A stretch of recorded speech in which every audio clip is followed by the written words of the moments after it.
this strategic planning forum. I think this is the last one that is being done, the 5 themes that we have.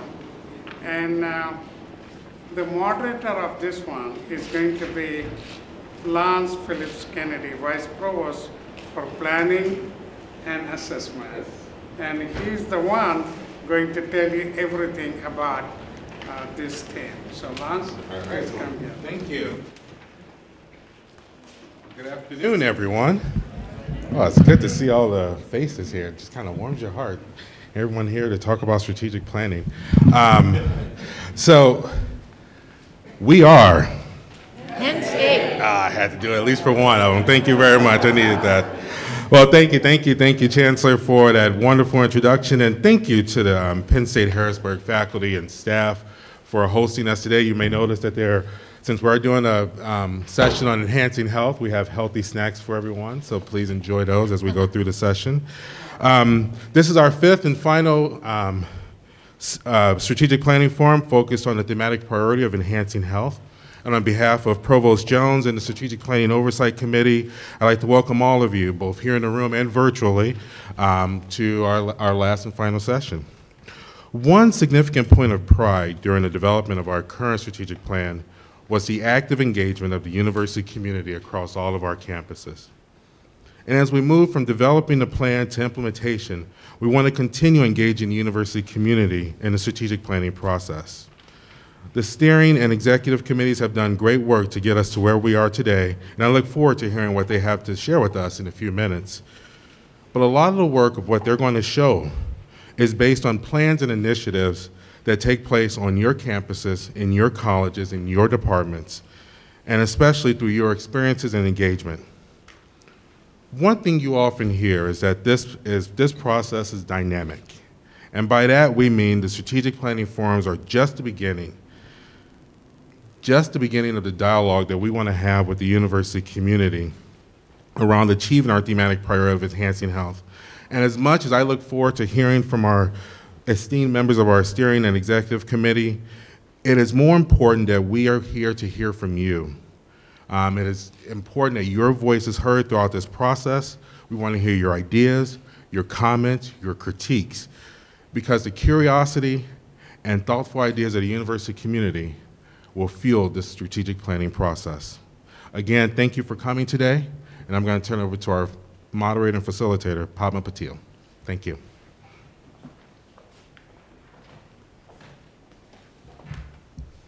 Good afternoon, everyone. Welcome to our final forum.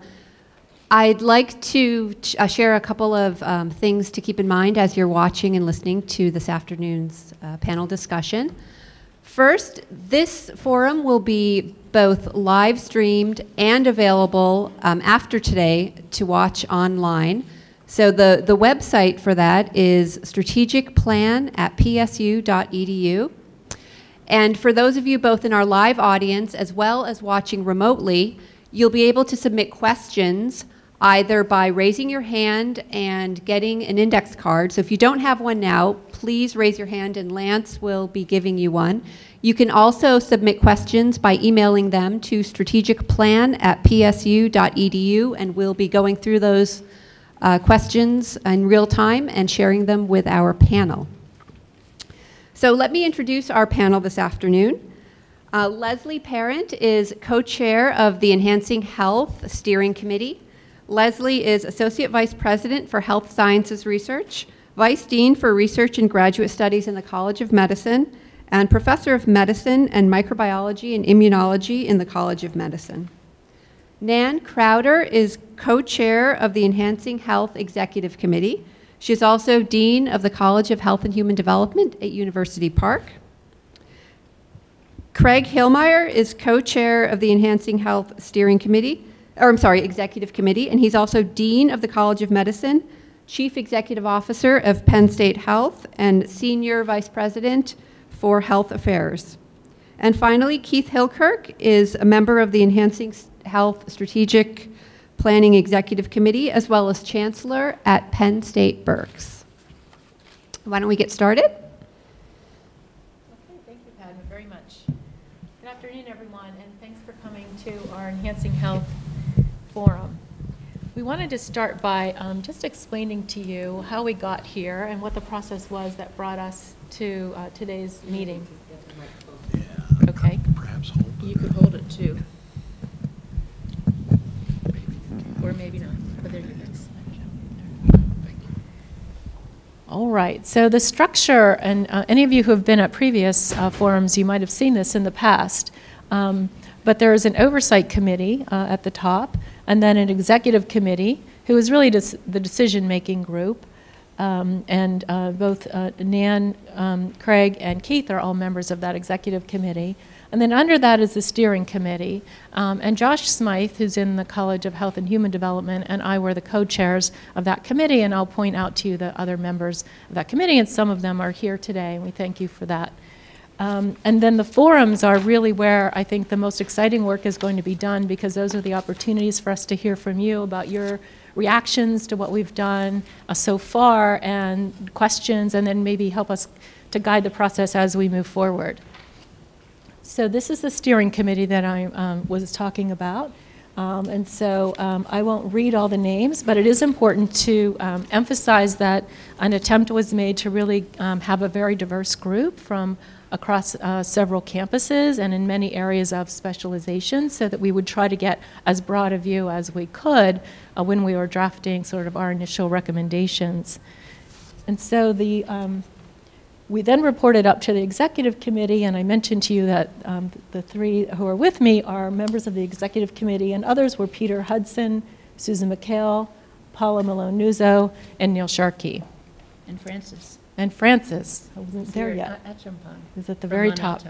And so we thank you also for being here to share your ideas and expertise with us.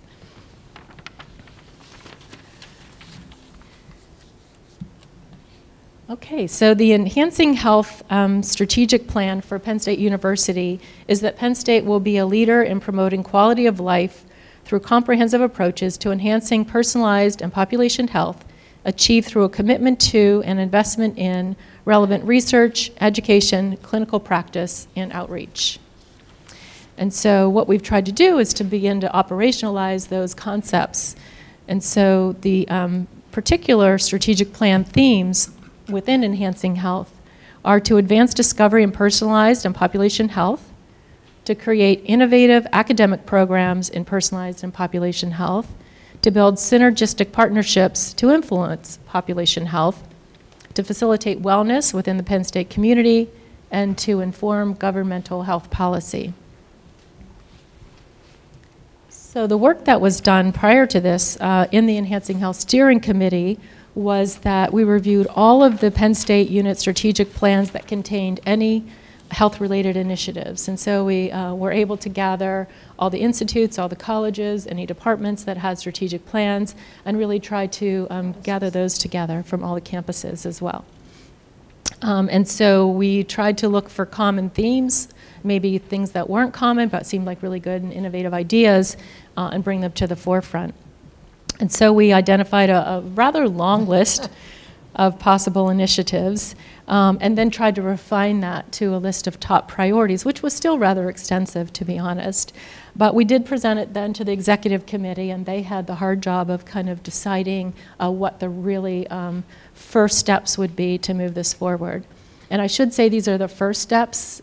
This is not the only thing that we'll be doing or the only ideas that will be going forward. It is a dynamic process.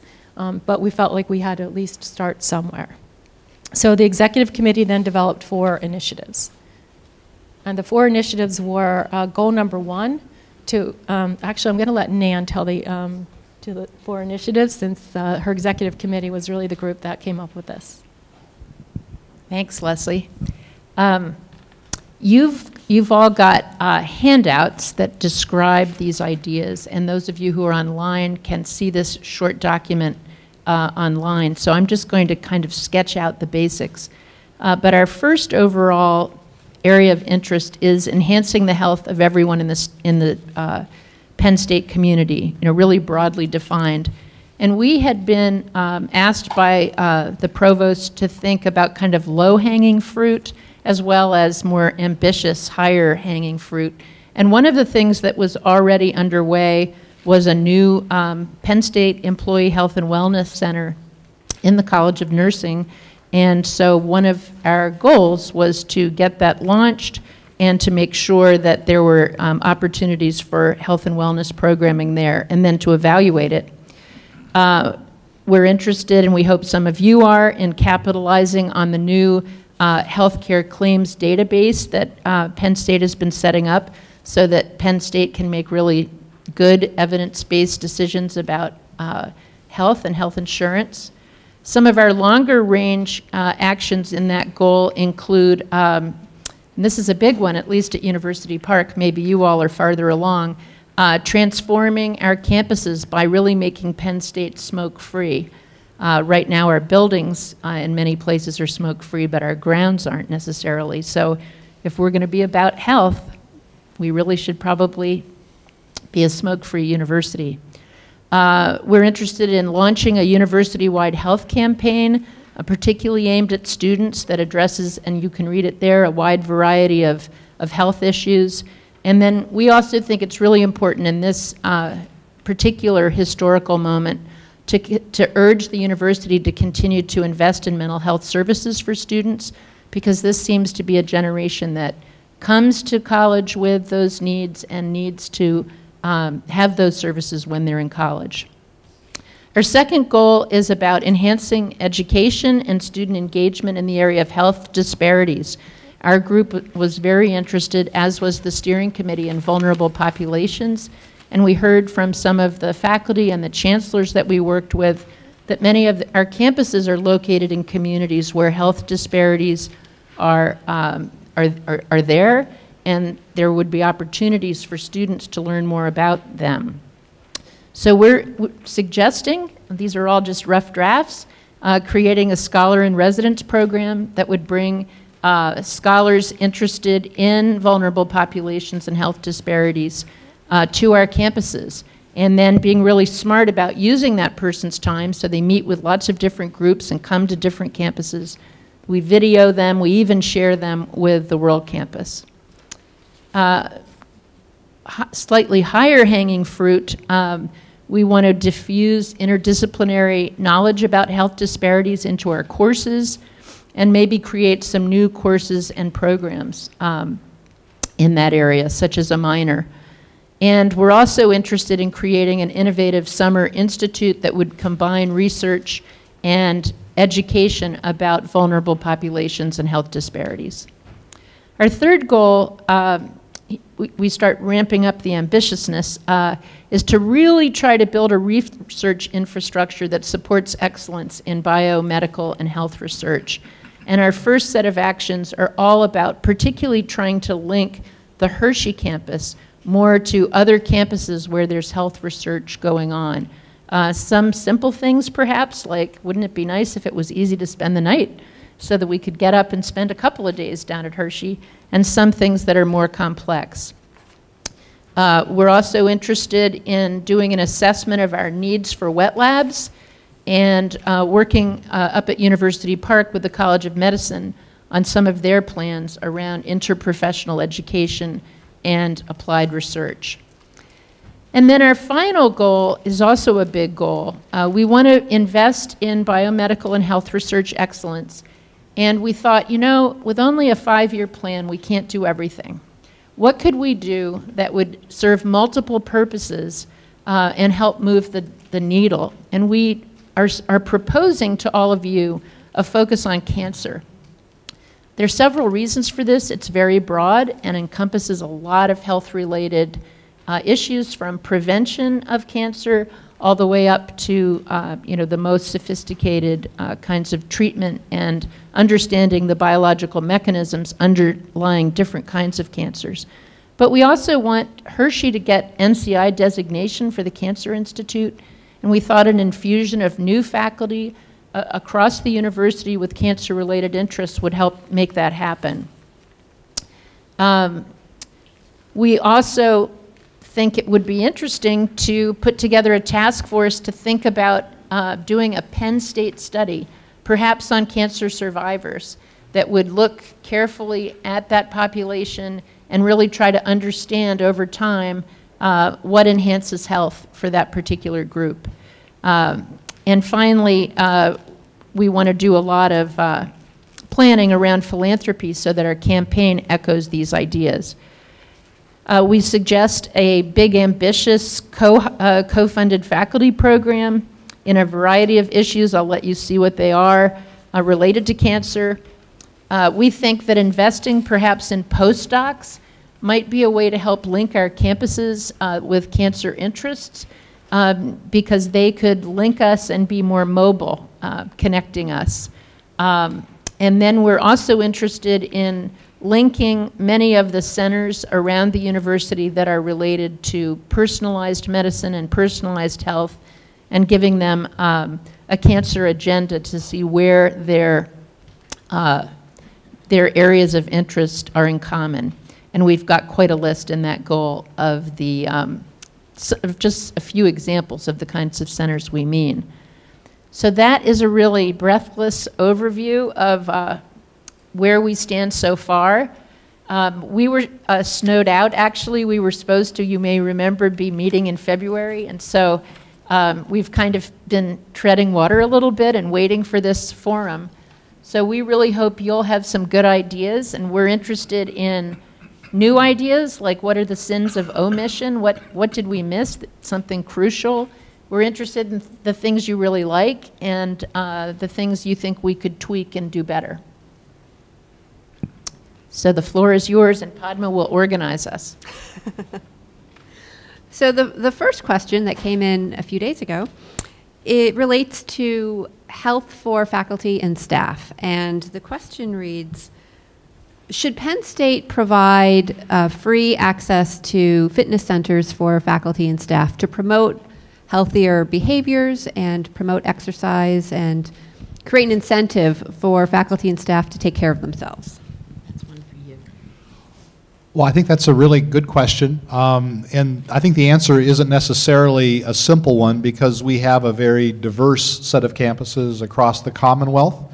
And I think oftentimes what we decide to provide free on our campuses and the competition that it may provide to the community has different impacts on the communities in which our campuses locate. But I think the theme behind the question is one that is really a very important theme. And that is, if you look at health, what brings about health, we tend to focus a lot of resources on treatment of disease, whereas we realize that a far greater impact on health is actually in disease prevention, and probably obesity and exercise, controlling obesity and participating in exercise are two of the largest areas that individuals can actively participate in to bring about health. And I think that's the thrust of the question, and so I would certainly endorse that concept. I think talking about, you know, the price of the fitness center is a component of that, and I think the answer would vary a lot depending on the campus you're talking about. But clearly, getting the message out to people that a planned program of exercise is one of the most important things they can do to maintain their health is a really good thing to do, and that reflects itself not only in exercise. It reflects itself in smoking prevention. It reflects itself in moderate alcohol use. I mean, many different ways.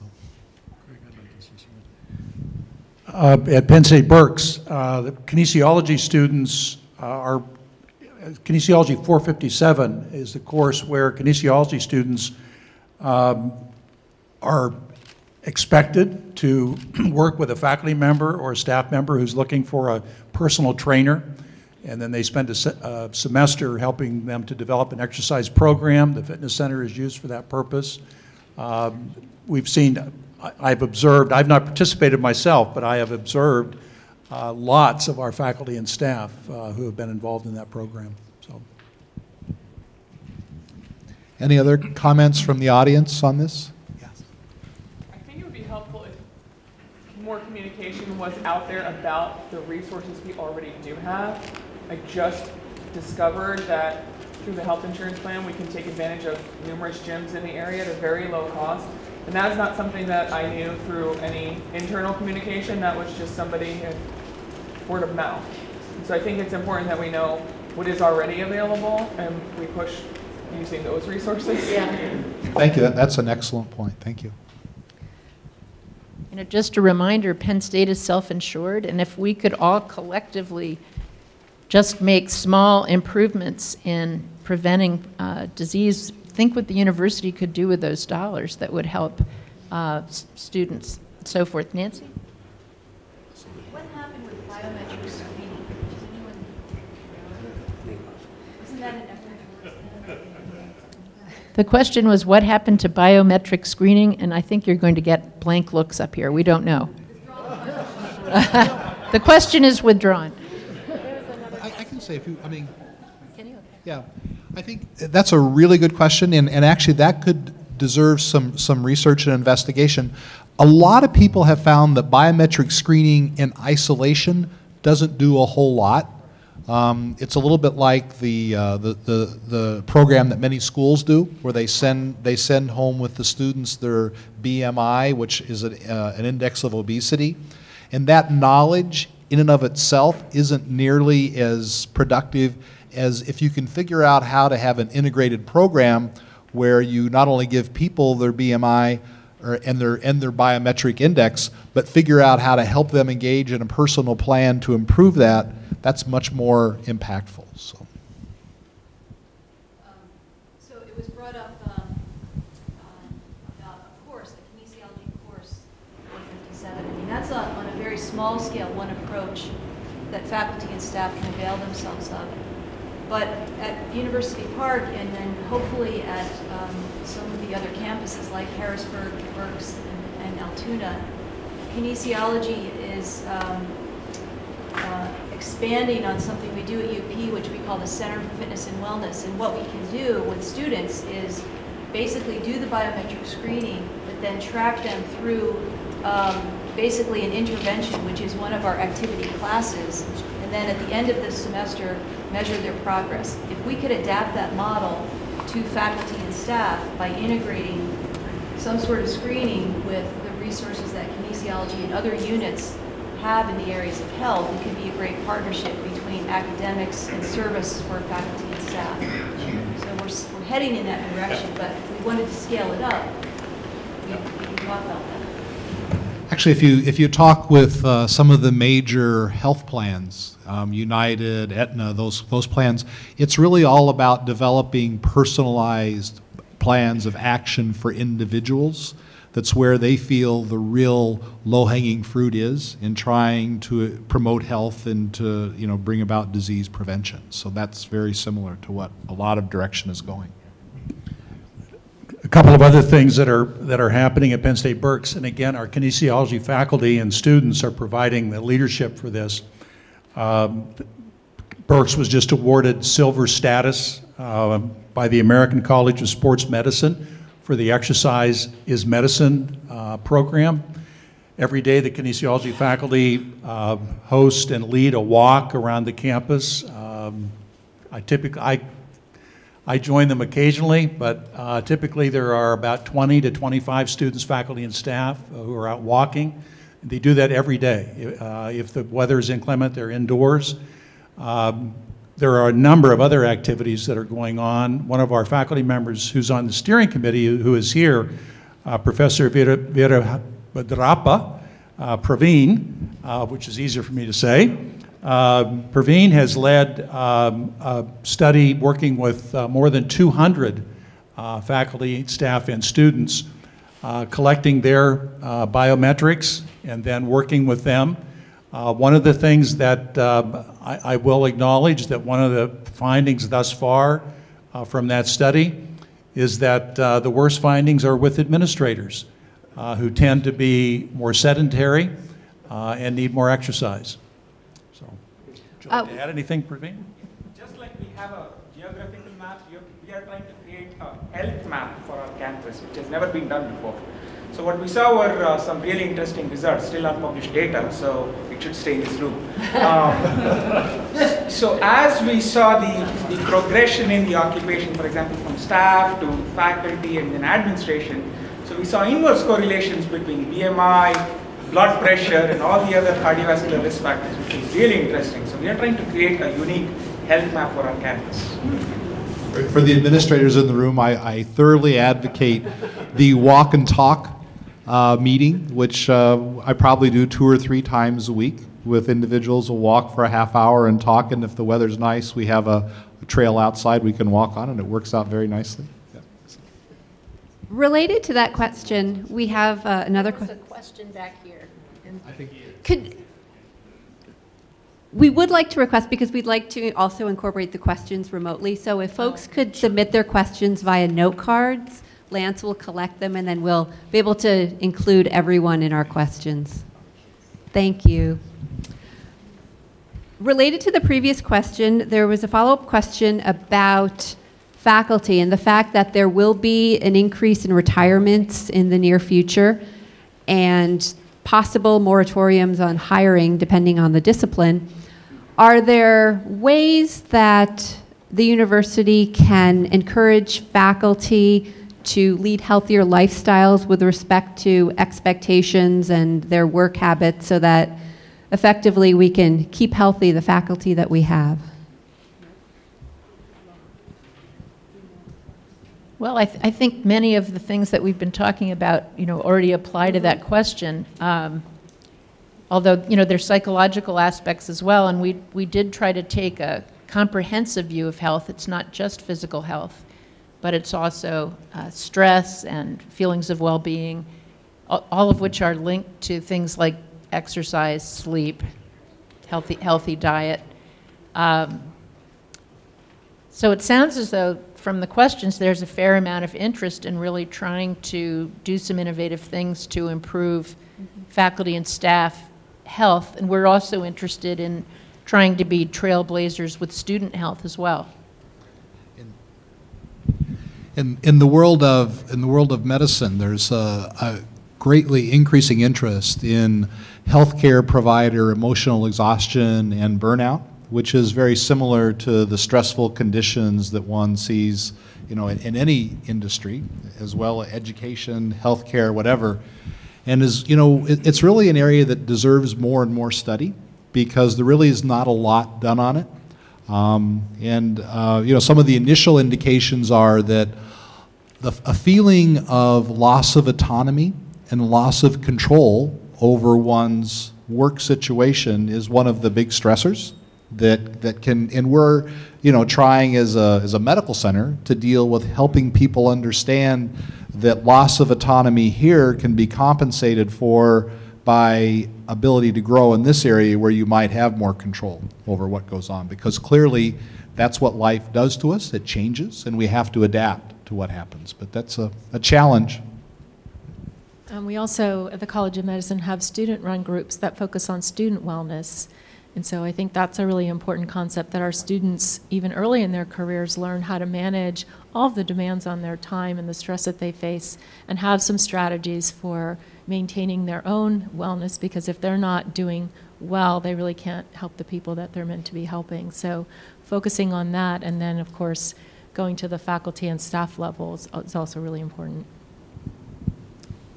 The Center for Fitness and Wellness that Nancy Williams just talked about is the kind of thing that some of the other campuses might want to think about doing. And there's mobile equipment too, so campuses could team up and share some of this evaluative equipment. We talked on the way down in the car about the possibility of integrating those kinds of student assessments into first-year seminars.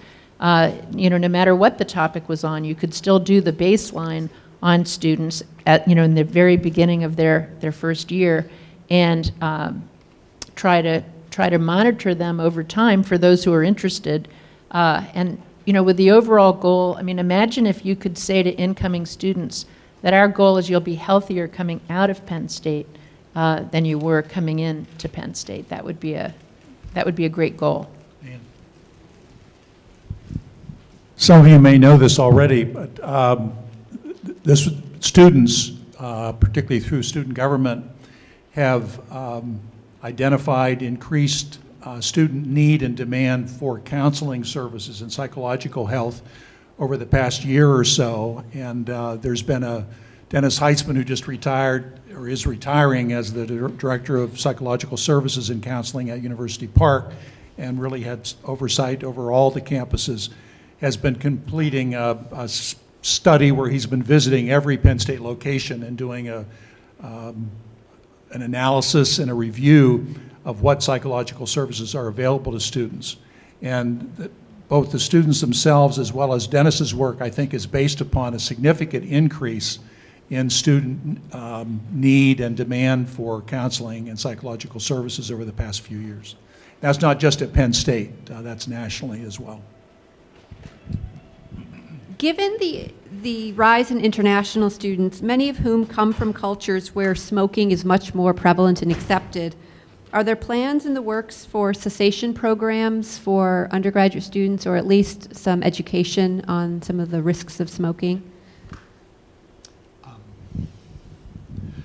I mean, it's a really good point. I think that certainly the discussion about University Park is well underway, and there are people that are actively looking at that, but it is a very important part of any plan to remove smoking from an area, whether it's the workplace or a Commonwealth campus or University Park, to make sure that there are lots of opportunities for individuals to participate in smoking cessation programs. And most institutions that have had successful no smoking programs on their campus maintain these programs. As new individuals come in, they need to be able to participate in those programs, and they're very robust. Yes. Part of the impetus for that particular goal actually came from students. The leadership group of students last year, I believe, and the year before, really pushed for that particular change. So they're the pioneers in this case. Regarding the goal to enhance the health of everyone at Penn State, is there a movement to introduce mandated immunizations, particularly related to the mumps outbreak earlier this year? That sounds like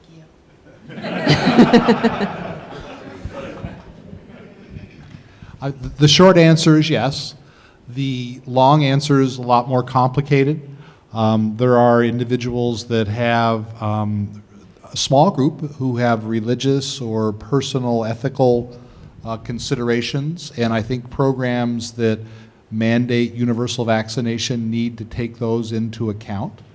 And those individuals need to be able to be identified during periods of exposure and give them opportunities to respond appropriately to that, usually by some quarantine or something. But the short answer is that many institutions, and such as universities, do have mandatory vaccination programs. And I think it's important that we try and make sure that we keep our population, our student populations, and all of our workers healthy, and this is a way to do it. The College of Medicine is creating an innovative approach to medical education for its graduate students. How can Penn State do more to extend some of these practices to undergraduate students?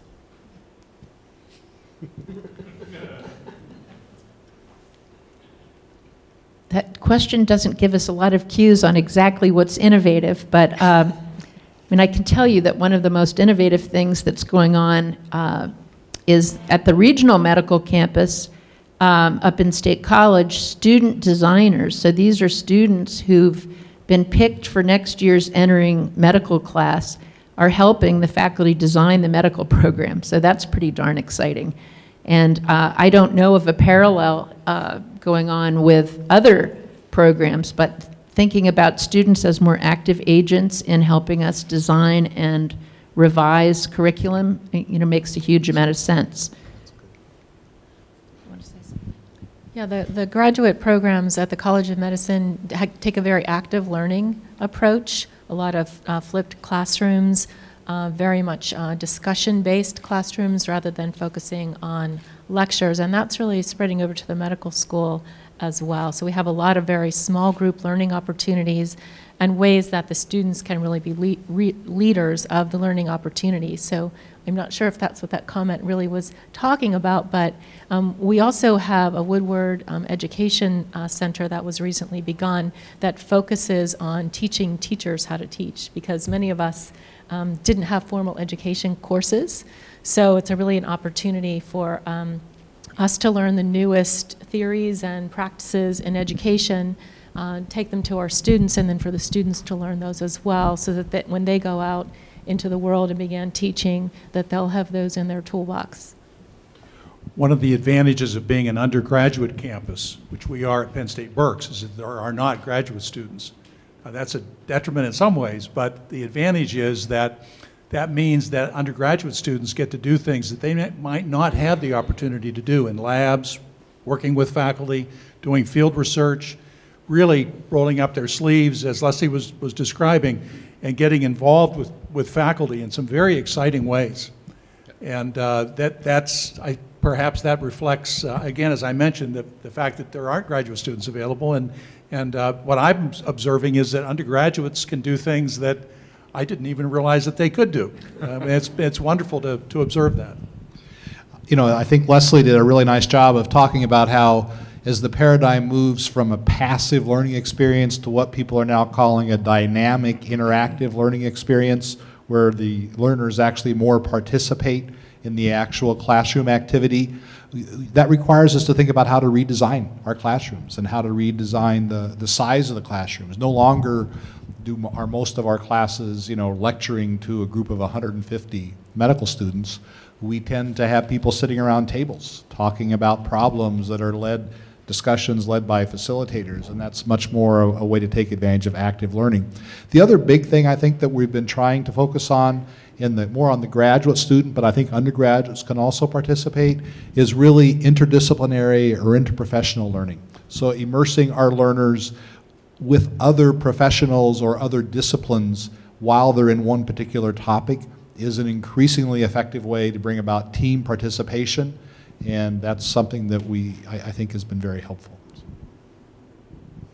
Are there any plans to pursue or incorporate a holistic approach to health and wellness? Are there plans to maybe collaborate with humanities disciplines or other types of disciplines that take a different view of health? Well, I think there are a lot of different takes on that particular question, but one of the ones that's going on in our college is there's an increasing interest in mindfulness and also in the science underlying contemplative practice and mindfulness. I think it can be thought about in terms of stress reduction, but also in terms of spirituality, in terms of personal growth. And if we think about themes like mindfulness as accompanying health-related programming, it could be quite exciting for not only for students, but for faculty and staff as well. I'll let Craig speak on this topic too, because I think we're very passionate about the humanities at the College of Medicine. You probably know that we have the first humanities department at a College of Medicine, and so we've really had a real history and a culture of incorporating humanities in medical education, and so we're really, I think, far ahead of the curve in that sense. And so they have a lot of opportunities, whether it's through comics or poetry or reading and writing, video, so many different ways of expressing education and the interplay between the humanities and medicine. And I think there are many opportunities in other colleges and other campuses to really integrate the humanities, probably in bigger ways, as ways to express learning. Yeah, and I would just add that I think the Wellness Center up at University Park is a good model for that, because it's a ready portal to begin to integrate some of those more holistic approaches to medicine. In fact, I know when Paula Malone-Nuzzo worked with us to help set up that Wellness Center, that's one of the real drivers there, to figure out how to insert some of the non-traditional medical therapies into promoting a wellness amongst the faculty that use that facility. So I think that's a model that we could learn from and use to push it out to the rest of the campuses. If we look beyond the campuses, how will Penn State take a leadership position in Pennsylvania, in the United States, and globally as far as being a leader in health-related issues and development? I think that's a great question, and actually I think all 4 of the strategic aims have a lot of that into them. I mean, Neil might even want to comment on this, the Vice President of Research for the university. There's a real spirit throughout all of our strategic aims here to make sure that we deal not just with, you know, our own students, our own faculty, but the people in the Commonwealth and the people throughout the country and indeed the world through the various initiatives that we talk about. And in fact, focusing on cancer and focusing on research opportunities and perhaps developing an Institute of Biomedical and Health Sciences at Penn State is really a mechanism to make that happen. If you look at the description in the cancer section, so it's in Goal 4, we talk in the beginning about having some preliminary conversations to try to figure out what the Penn State flavor is going to be. That is the trick, because there are many institutions all over the country and all over the world tackling cancer, and we're going to have to figure out, taking advantage of what I think is a pretty unique interdisciplinary research culture across Penn State, we're going to have to try to figure out what are the most exciting and innovative places. They're probably at the boundaries of disciplines that will constitute the Penn State flavor. And then we'll try to invest in that, because that's where we have the best opportunity for leadership. So I think some of those preliminary conversations about identifying the flavor are going to be really important for that particular goal to be successful. We actually have Ray Hole here, who's director of the Cancer Institute at Hershey. So if people have specific cancer questions, we've got some great expertise in the room. In terms of leadership in Pennsylvania, some of you know about the Invent Penn State program that President Barron has initiated, and Neil and others have provided tremendous leadership for that effort. There are 13 or more locations now across multiple Penn State campuses where that work is going on. Now, the initial primary focus, as well as here at Harrisburg and Berks and Lehigh Valley and Abington and a number of different locations, the initial focus is really on entrepreneurship, perhaps in a more traditional sense in terms of job creation. But what's happening at Penn State Berks, and I know here as well with Kevin Harder's leadership, and I think perhaps other places, there's also a sort of social entrepreneurship focus. And in our case, we're very fortunate that we're in partnership with Penn State Health St. Joseph, which was a Catholic health, small Catholic health system that was purchased by Penn State Health. And so now that we have a location in downtown Reading where there's an outpatient clinic that serves a majority Hispanic Latino population, many of whom are Medicaid eligible, and it's giving us the opportunity to do research, but also to figure out how do you work with a population where you have a lot of non-native English speakers, there's a high degree of poverty, there are unique health issues.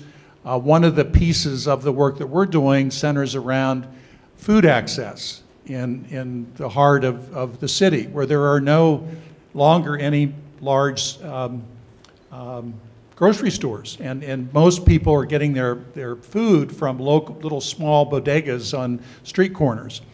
And that relates to job creation as well, because St. Joseph is now looking at transforming this downtown clinic, which originally was Community General Hospital, so it's a building that's 100 years old or older, and creating some small retail space. Some of that may actually include a farmer's market, and so there are really some very exciting things that are, and I think, again, back to leadership, I think that having the visibility and the presence of the Invent Penn State initiative creates lots of opportunities for creativity in terms of building partnerships within the community and looking holistically at neighborhoods. Another partner that St. Joseph's and we are getting involved with now as well is Habitat for Humanity in that neighborhood that surrounds that location. I think that question also really highlights the importance of disseminating our research findings. So we do such great research at Penn State, but it's really important that we make sure that we disseminate the results of our research and then try as much as possible to really get that out into the community. And so we have a Center for Medical Innovation that you alluded to with Kevin Harder, and we're interested in serving the entire Penn State community so that the innovations from the laboratory are out there and implemented in the community, because that's how we can have the biggest impact. And so I think that that question really highlights those efforts are very, very important. The focus on cancer makes a lot of sense, particularly because of a possible synergy with Thon.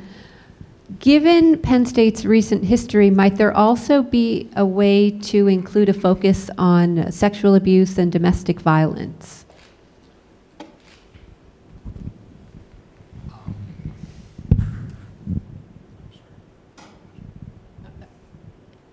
I was going to say that there's certainly some curricular interest in our college, in the College of Health and Human Development and Biobehavioral Health, in infusing a lot more information about sexual violence into the curriculum. So that's one approach. I think Penn State actually has shown some pretty significant leadership in the area of investigation on child abuse and child well-being through the Center for Child Well-Being, which actually recently was awarded, I think, is it the only P50 grant in the country on child abuse? Yeah. Yeah. But it's really been able to bring together investigators on child abuse that previously had not had the opportunity to work together and have been recruited to work together, and is actually doing some very good work on long-term effects of child abuse and ways to mitigate some of the deleterious impacts and stress that are created by that.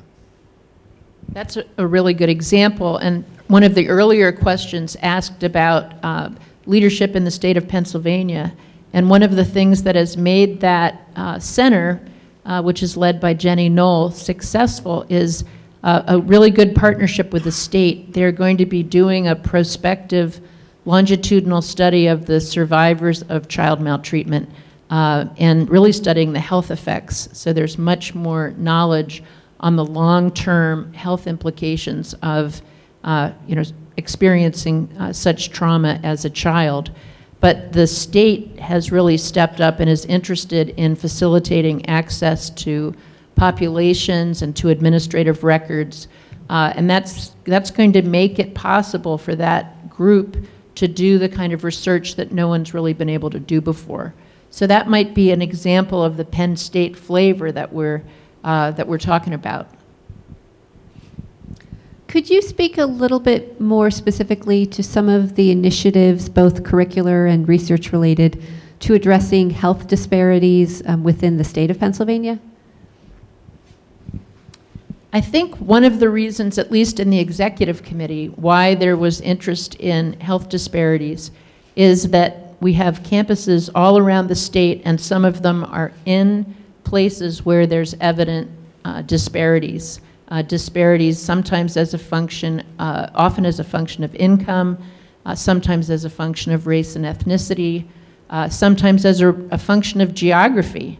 Rurality, I mean, being in a very rural place often makes for access problems, for less access to high quality care and that kind of thing. So it seemed to us that when we thought about the university as a whole, geographically dispersed, that we could look at that topic in many different ways and in many different places. And we also thought that it fit the all-in theme that President Barron has promoted so successfully, because it really is thinking about diversity in health experiences and how can we try to bridge the gap so that more people across the lifespan from earliest infancy to old age are having more similar experiences, more positive experiences in terms of health. We also thought this visiting scholar idea would be a way to continually kind of infuse the university with new perspectives. We thought maybe there's someone in this room who would like to donate to this program and name it. We thought it could be a great philanthropy opportunity, but that we would constantly be getting to meet new people and exposing them to our students, and we could think about disparities in all kinds of different dimensions, and that it would help promote the notion of inequality in health for people of all ages. I was going to say one of the, I thought, innovative ideas that came out and actually made its way into the final document was perhaps having short sessions during the summer for undergraduates where they could get together and have some fairly intensive, not just coursework, but also some mentored research programs on health disparities in populations in Pennsylvania. So. I mean, the kind of partnership and community partnerships that Keith was talking about earlier would be perfect platforms for that kind of experience. You could do them in the school year as well, but we were thinking about ways to make Penn State more of a summer magnet, and that might be innovative. Just one other quick example of that. Before I came over here today, I attended an early childhood forum back in Reading, and one of the ideas, the issues of access for early childhood education, preschool programs, very similar to the access to health in rural areas, but also in some urban areas. And one of the, again, sort of spin-off ideas that's come up in relation to the downtown location of the Invent Penn State program, which is called Langen Launchbox, is to put a preschool, pre-K counts program there. And when I talked earlier about food access and nutrition and wellness, we see that as being not only a wonderful setting for our early childhood education program at Berks, but a great opportunity to engage with kids in terms of educating them about wellness and nutrition, but also their families. And not sure exactly where that's going to go, but the governor has proposed significant increases in preschool funding in his proposed budget. So it does perhaps create an opportunity not only for us at Berks, but also other Penn State locations. So I just can't help chiming in for a minute here that much of this conversation, Neil Sharkey, you know, the part particularly struck me, the vulnerable populations and what Leslie was saying about translation and Invent Penn State. And all of these things just resonate tremendously with what our institution should be about, and we're a land grant. And so what is a land grant in this day and age? And when I sit here and listen to this conversation about integrating and weaving ourselves into the state and beyond, it's what our mission should be. And I think a lot of the strategic planning that has gone on, not just in health, but in some of the other areas of the strategic plan, really have a focus on land grant. And so, you know, sitting here, it struck me that I'm encouraged that all of this came out, although we often don't really, you know, articulate it, but it's all in there. It's really encouraging. Just a comment.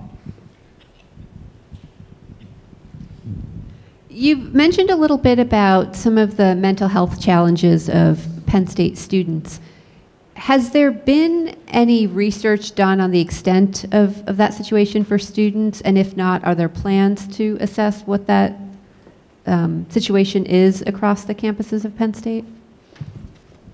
Well, I think what Keith Hillkirk mentioned a little while ago, that CAPS is doing that kind of assessment across the university. And so we should know more in the next 6 months or so about that. But the data suggest that nationwide this is an issue, and that Penn State is part of an overall trend of a generation that comes to college with more needs.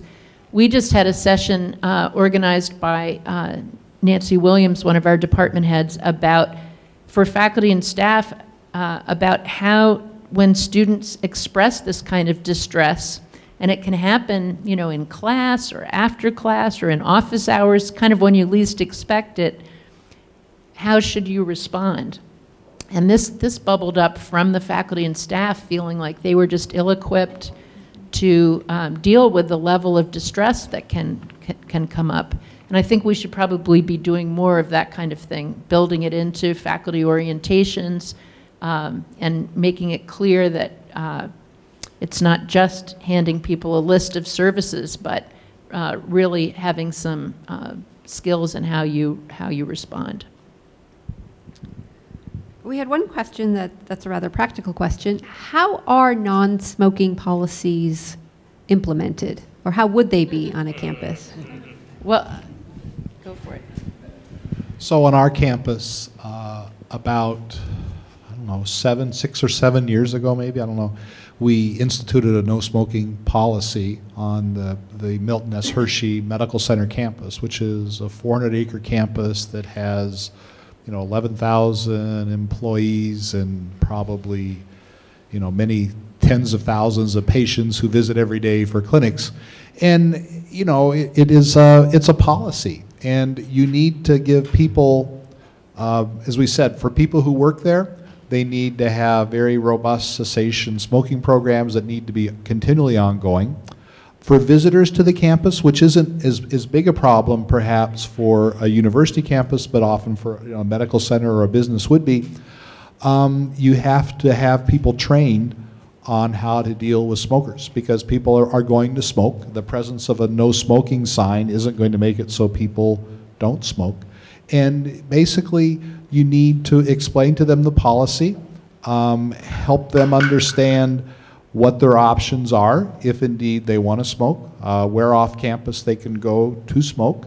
And you know, I would not say that we never have anyone smoke on our campus, but it is a policy, and we're a health institution, and many hospitals and many universities have decided that if they want to promote health, that the link between smoking and health and disease is so clear that it's one that many organizations have decided to pick up the banner and to go forward with a no smoking policy. And so I wouldn't say that no one ever smokes on our campus, but I'd say that most people understand it's a no smoking campus and really do a pretty good job.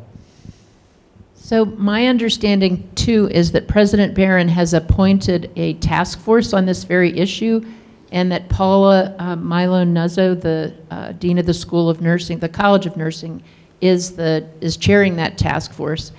I believe they'll make a recommendation, and it may have to go through the Faculty Senate, but those are the kinds of steps that it would need to go through. So they're at the exploration task force stage. But we were happy it was in our strategic plan, because if they get it through, we can check something off. Given the increased opioid use in the state of Pennsylvania, are there plans that exist or that will be coming for Penn State to get more involved in this issue? Yeah, I'll let Leslie talk a little bit about some of the addiction center and research that is going on. I just want to emphasize, you know, how important a problem this is, because sometimes people who aren't working close to the problem don't realize the pervasiveness and the magnitude of the problem of opioid addiction. There are 3 times as many people last year who died from opioid addiction in Pennsylvania as died in automobile crashes. For the first time ever, the length of life for many segments of America actually decreased last year, and opioid addiction played a significant role in that. Probably wasn't the only factor, but played a significant role in that. So this is a clear and present problem that we have to deal with as a society.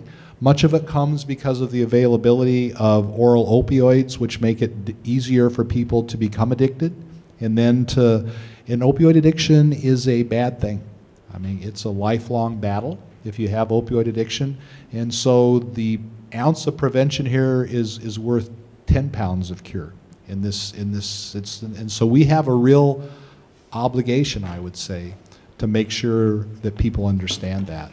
But maybe you could talk a little about our addiction center and Yeah, absolutely. So we have a group of faculty and students who are very interested in addressing this problem. We actually had an addiction symposium earlier this week, which was bringing a wide variety of people from across Penn State and the community together to start to really, well, they've been, actually I think this is their 4th symposium, so they've been doing this for a while, to really get the best ideas in research as well as treatment together. So again, taking the ideas that we're learning in the research world and going into clinical and real world applications. And so this starts all the way in adolescence and in childhood, recruiting parents and teachers and children to understand the risks of even experimentation.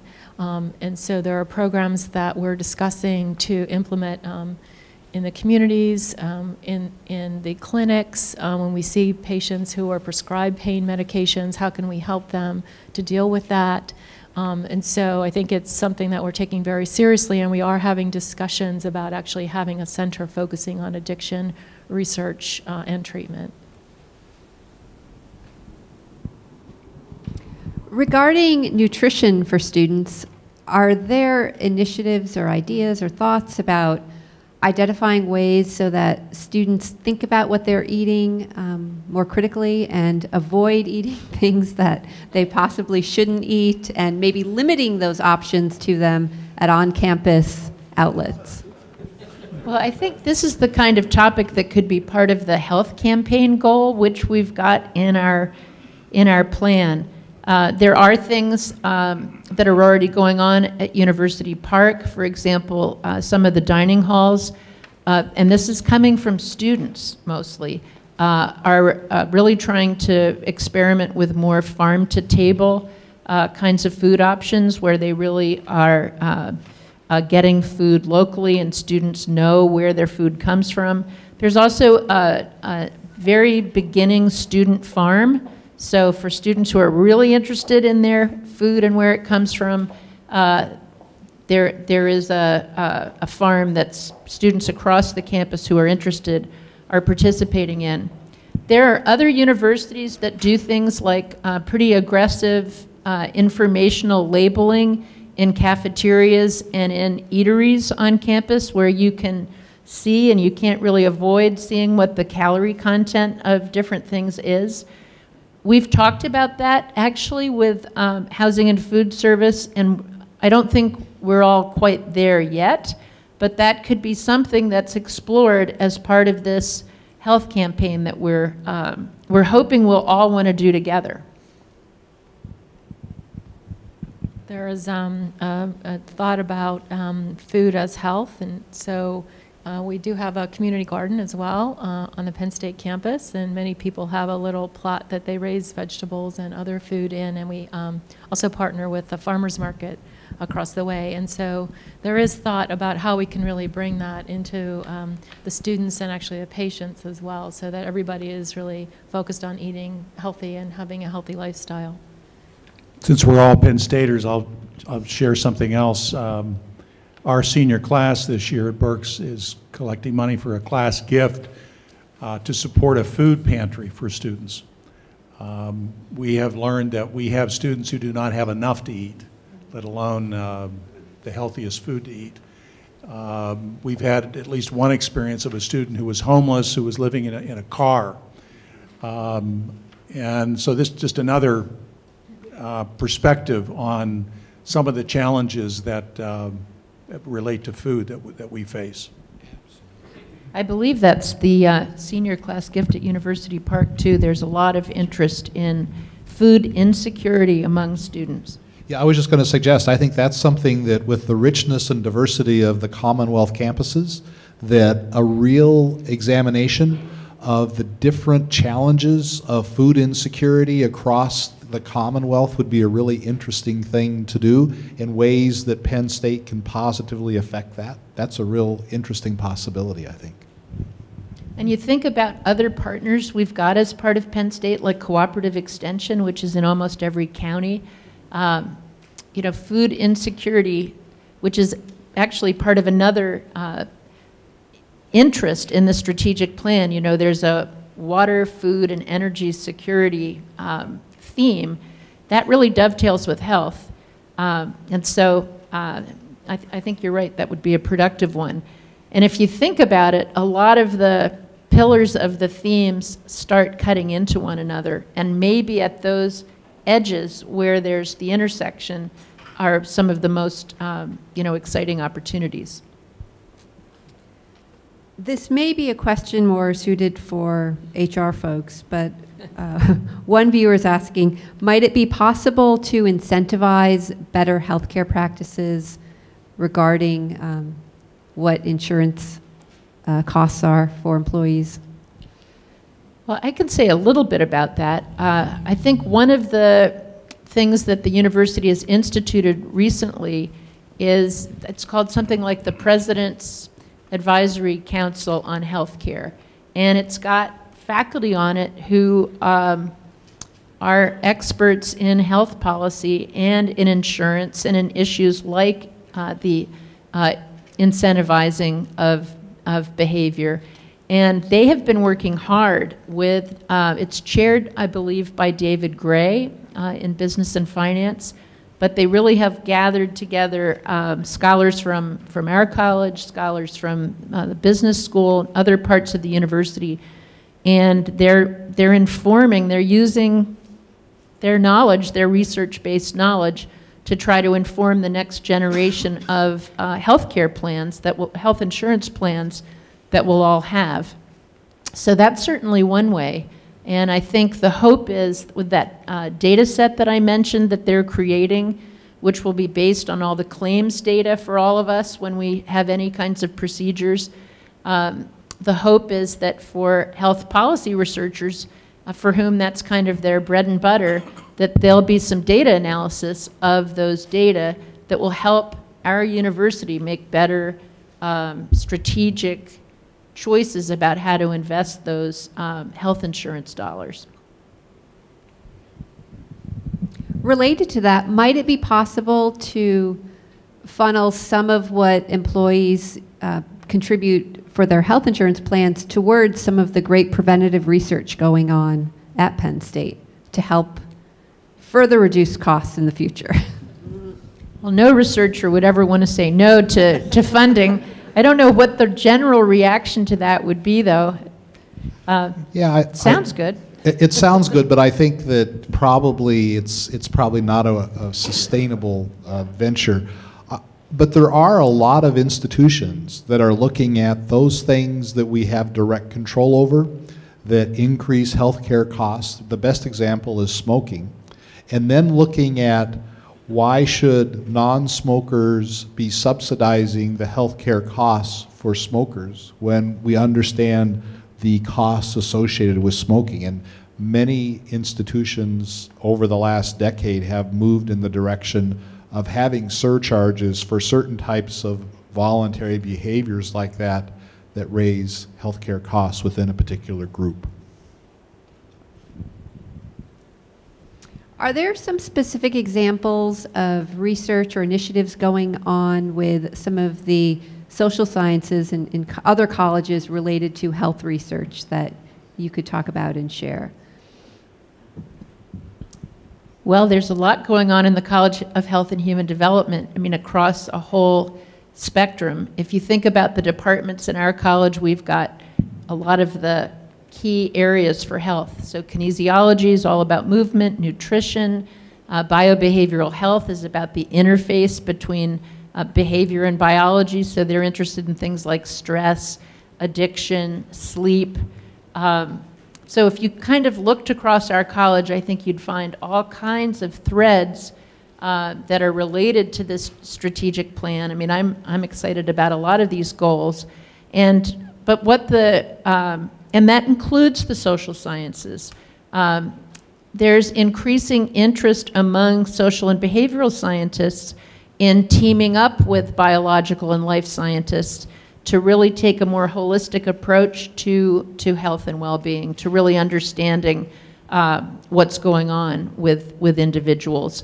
And I think the more we can create the kind of ethos at the university where those kinds of linkages are just encouraged. They're in the air. They're what we all expect. They're what we all want. That's going to really help us attract great faculty. It already is, and graduate students. So I think one of the strengths, and undergraduates. One of the strengths of Penn State has been its ability to take the concept of an institute which jumps across colleges and bring together researchers and develop research programs that are very active and thrive. One of the things that I've been able to be involved with is the Health Sciences Council, which is where we have 9 college deans and 5 institute directors get together and talk about health sciences research.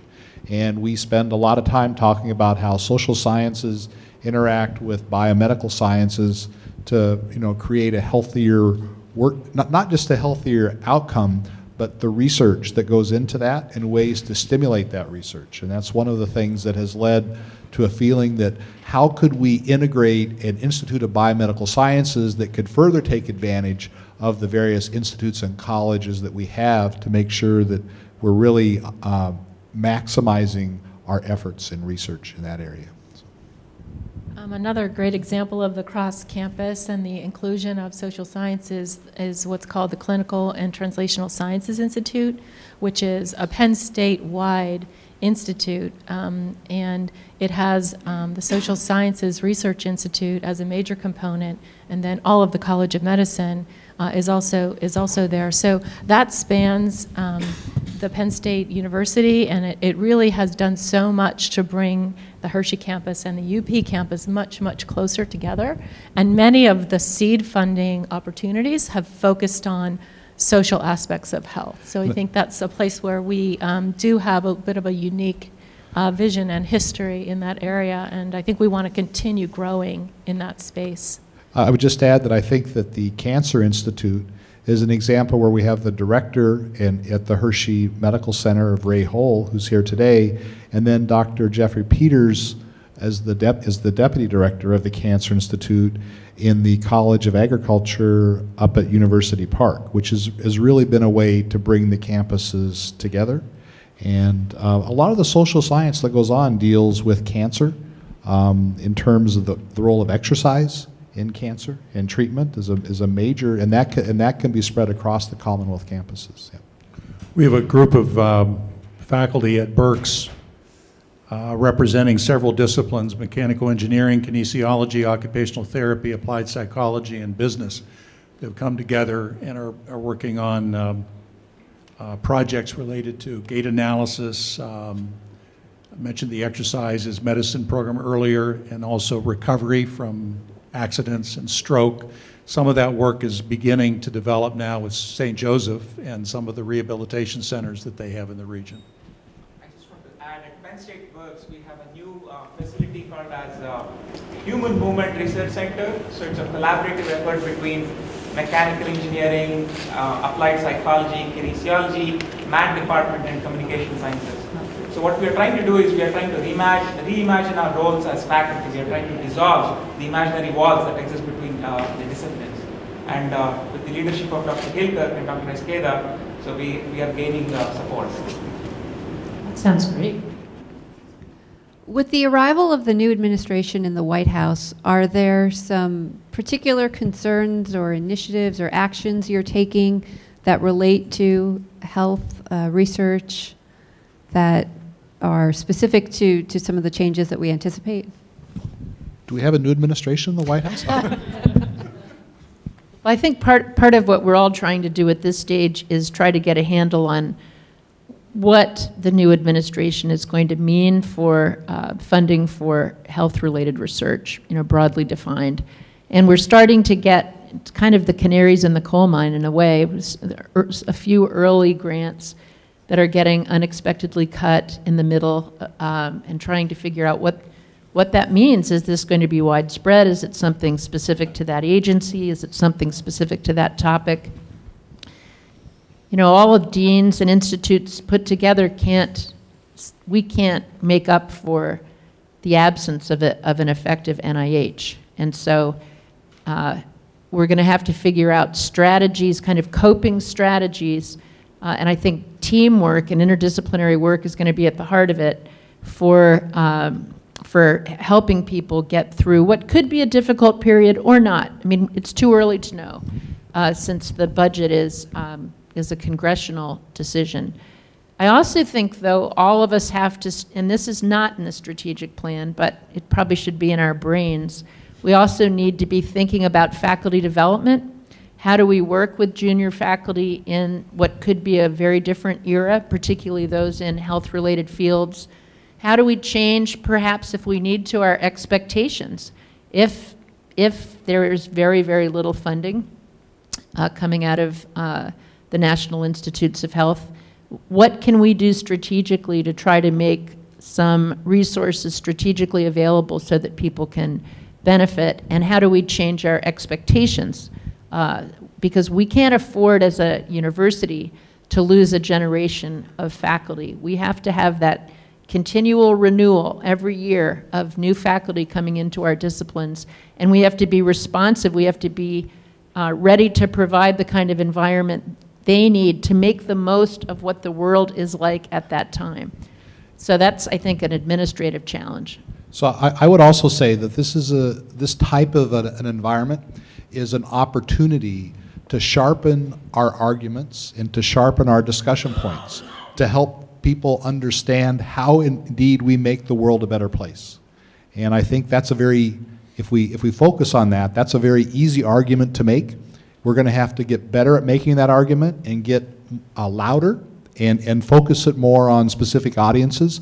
And in the past, that strategy has been effective and really mitigated some of the cuts that might have happened, because these things are always cyclical. I mean, these things go in cycles. But the best way to really, mitigate that is to be very focused on what exactly value we're bringing to people. And for Penn State, it's very easy for us to figure out ways to make that argument. So we just have a few minutes left in this afternoon's forum. Are there some particular things that you want our live audience and our remote audience to think about, to share as far as their feedback in later weeks? What can the Penn State community do to help the Enhancing Health strategic planning process? Well, I think it would be great if you'd take home the handout and read it, think about the conversation. And if there are things you're particularly excited about, reach out and let us know. If you think certain directions are just misguided or not as interesting as others, let us know that too. If you think we've missed the boat and should emphasize something else in addition or instead of some of these items, we'd like to know that as well. I'm particularly curious whether you like the decision we made about if we're going to build in a certain area, choosing cancer as an overarching kind of theme for that investment. We thought about it partly because Penn State with Thon has always been identified with cancer. We also thought about it because it was a lifespan phenomenon. It's important in childhood, but of course it's very important in adulthood and in very late adulthood as well.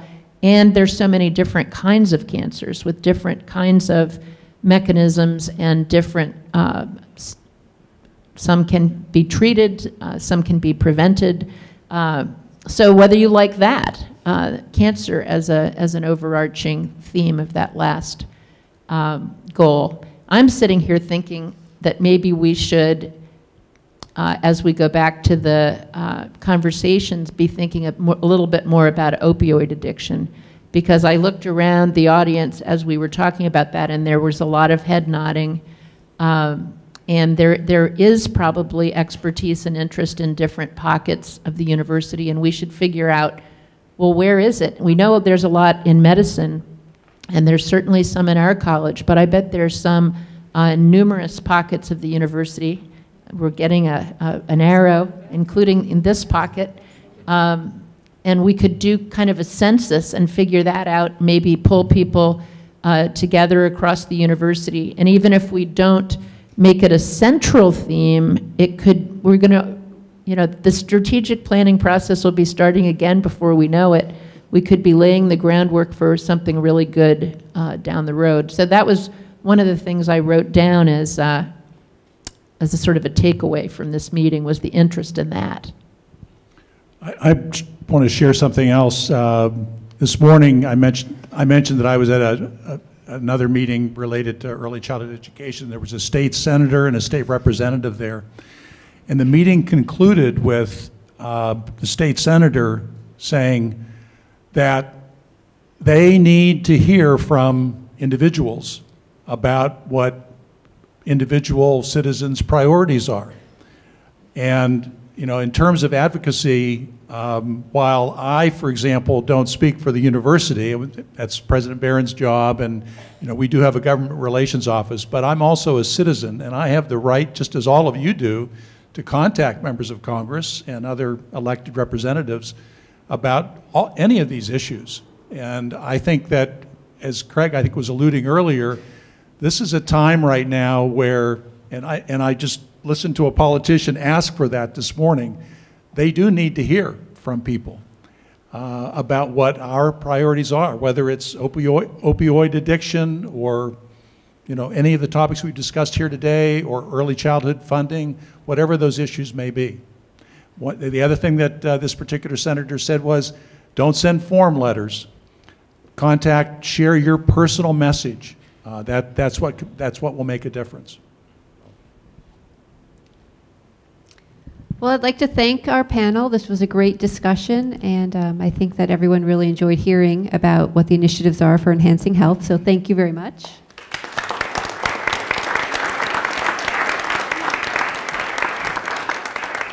And one final thank you to all of our audience for participating over the past 5 forums. It's been really great to have all the participation and for the questions and the comments. So thanks to everyone both here and in our live stream audience.